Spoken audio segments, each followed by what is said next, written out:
ओम गजाननाय नमः ओम लंबोदराय नमः ओम एकदंताय नमः ओम वक्रतुंडाय नमः ओम भालचंद्राय नमः गौरीसुताय नमः ओम गणाध्यक्षाय नमः ओम मोदाय नमः ओम परमोदाय नमः ओम। अरे भाई साहब तो बोले लक्ष्मीदास जी महाराज की, जोर से बोलो भाई, लक्ष्मीदास जी महाराज की। फोटो ले लो भाई, सांग लगा लो भाई। जैसा कि पंडित जी ने पर्यावरण संदेश का बोला है, तो आप सभी पर्यावरण मित्रों, माता बहनों को मेरा सादर प्रणाम। पर्यावरण शब्द हमें वर्तमान में सबसे ज्यादा सुनते हैं, बोलते हैं, पढ़ते हैं, लिखते हैं, और जैसे ही पर्यावरण शब्द हमारे सामने आता है तो वो कोरोना याद आ जाता है। लेकिन क्या करें, हम भाग दौड़ भरी जिंदगी में पर्यावरण के लिए सब कुछ करना चाहते हैं, लेकिन कर नहीं पा रहे क्योंकि हमारे पास समय नहीं।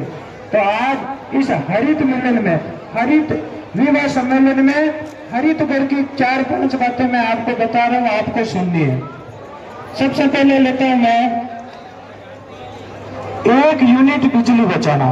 हम हरित घर में किस प्रकार 1 यूनिट बिजली बचा सकते हैं, क्योंकि अभी तक कोरोना आने के बाद में हमारा ध्यान पर्यावरण में सिर्फ पौधों पर गया है, लेकिन बहुत से ऐसे क्षेत्र है जहां हम कुछ करना चाहते हैं। इसलिए हमें हरित घर में किस प्रकार 1 यूनिट बिजली बचानी है। जैसे कमरे में कोई भैया नहीं है तो पंखा बंद कर सकता है, लाइट बंद रख सकता है, क्योंकि 1 यूनिट बिजली बनाने में 850 ग्राम कोयले की जरूरत होती है, और 850 ग्राम कोयले यानी 1 किलो कोयले से कितना प्रदूषण होता है, ये हम सभी को बताना समझना है। दूसरी बात है 1 ग्राम केमिकल को दूर भगाना। आजकल क्या है, बर्तन धोने से लेकर नहाने तक हम कितना केमिकल काम लेते हैं। तो हमें हमारे घर में एक आदत बनाने के कम से कम केमिकल का उपयोग करें। जैसे बर्तन धोने में विम बार या अन्य खतरनाक केमिकल काम लेते हैं, तो हमें वो धीरे धीरे आदत बनाने कम से कम केमिकल यूज लेना। जैसे हम सप्ताह में 2 दिन साबुन लगाए या शैम्पू लगाए तो कितना केमिकल कम होगा, ये हम सबको अपनानी है। तीसरी बात है 1 बूंद पानी बचाना। अभी पर्यावरण में सिर्फ हमारा ध्यान पेपर पर गया है, पानी पर गया ही नहीं है। हमारे भारत देश में 21 ऐसे शहर है जो आज जल की किल्लत से जूझ रहे हैं। तो हमें भी हमारी भावी पीढ़ी का चिंतन करते हुए, उनका ध्यान रखते हुए 1-1 बूंद बचानी है। और जल बचाने में हम सभी को, जैसे नहाने में, कपड़े धोने में, बर्तन धोने में और पीने में हम कितना फालतू जल का दुरुपयोग करते हैं, वो सबको रोकना है। और चौथा संदेश है 1 प्लास्टिक को भगाना।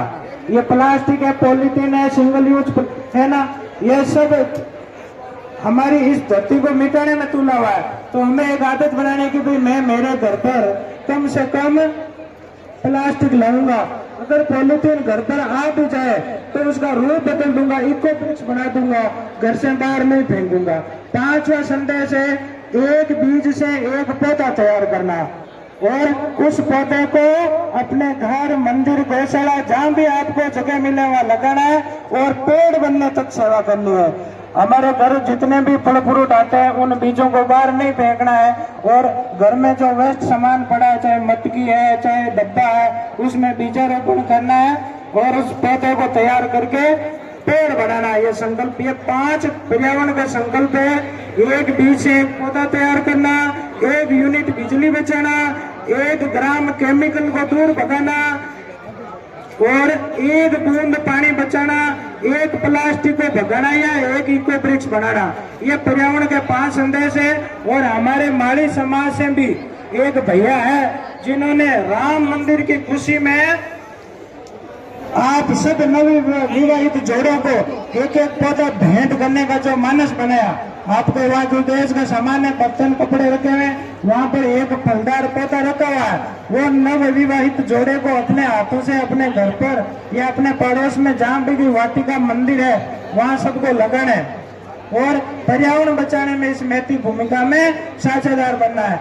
भाई साहब ने सोचा कि 491 साल के लंबे संघर्ष के बाद राम मंदिर बना है, तो इस राम मंदिर की खुशी में मैं भी नवविवाहित जोड़ों को साथ लेकर, अपने संपूर्ण माली समाज को साथ लेकर, समरसता निभाते हुए संपूर्ण हिंदू समाज के साथ मिलकर पर्यावरण के लिए कुछ करूं।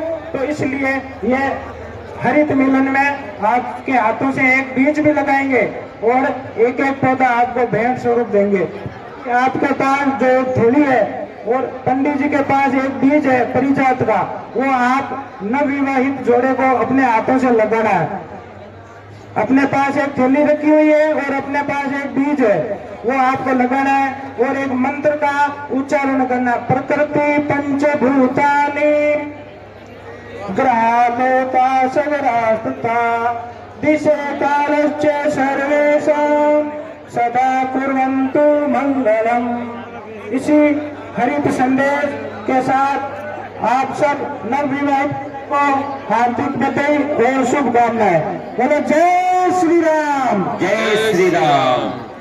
बहुत अच्छी जानकारी दे रहे मेरे भाई ने, इनको इस जानकारी के लिए बहुत सारा धन्यवाद। अब वर वधू अपने हाथ से पंडित जी से वो पारिजात का बीज लेकर इसका बीजारोपण करेंगे। जो आपके सामने पौधा लगाने के लिए जो पात्र रखा हुआ है, इसमें आप ये बीज रोपण करेंगे और पंडित जी भी इसमें जल भी सिंचवाएंगे तुरंत आपको। लक्ष्मी नारायण रूप में आप खुद बैठे हो।